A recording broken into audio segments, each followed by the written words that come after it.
Welcome into Live Now from Fox. You are taking a live look there at the New York City skyline, a gorgeous shot as we are at just about 7:57 in the morning here on the East Coast, 4:57 in the morning over on the West Coast. Thanks so much for joining us on this Saturday, December 14th. I'm your host, Karla Lahara, and I'll be with you throughout the next several hours to guide you through some of the week's top stories and also showcase live events from around the world. Now, as you know, here at Live Now from Fox, we do prioritize those live events, but it's off to a slow start on this Saturday. So let's go ahead and segue to some of those headlines that I do want to touch on. And we're taking it international for this first part of our programming because over in South Korea, we have just learned that Parliament on Saturday voted to impeach the President Yoon over his stunning and short-lived martial law decree, a move that ended days of political paralysis but set up an intense debate over Yoon's fate, as jubilant crowds roared to celebrate another defiant moment in the country's resilient democracy. The National Assembly passed the motion 204 to 85. Yoon's presidential powers and duties were subsequently suspended, and the Prime Minister, the country's second official, took over the presidential powers later on Saturday. The Constitutional Court has set up about 180 days to determine whether to dismiss Yoon as president or restore his powers. If he's thrown out of office, a national election to choose his successor must be held within 60 days. Now, the Constitutional Court, again, setting up that 180 days, but it was the second National Assembly vote on Yoon's impeachment after ruling party lawmakers boycotted it on Saturday. Some People Power Party lawmakers had since said they would vote for Yoon's impeachment as public protests intensified and his approval ratings plummeted.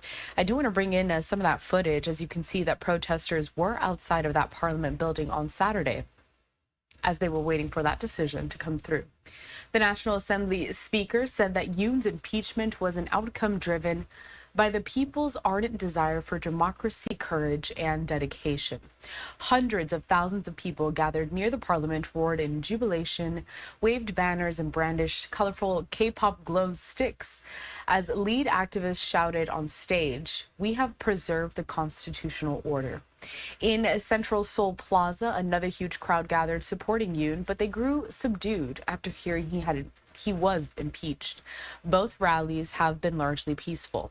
We do have some more of all of that footage there in Seoul, South Korea, as this is a story that has been developing quite swiftly ever since the president first declared that martial law decree about 2 weeks ago.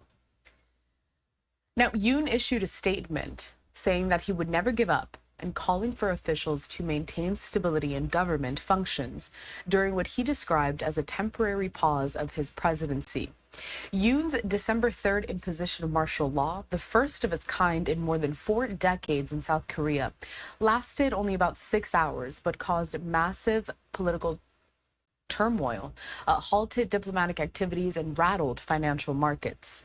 Yoon was forced to lift his decree after Parliament unanimously voted to overturn it. So South Korea's executive power is concentrated with the president, but the prime minister leads the country if the president becomes incapacitated. And so the prime minister there, a seasoned official, has previously held a string of top government posts such as trade and finance, so was the ambassador to the U.S. He also served as prime minister from 2007 to 2008. And that is the latest when it comes to Seoul, South Korea. Again, it was on Saturday that the parliament there impeached the president over his stunning and short-lived martial law decree, a move that ended days of political paralysis.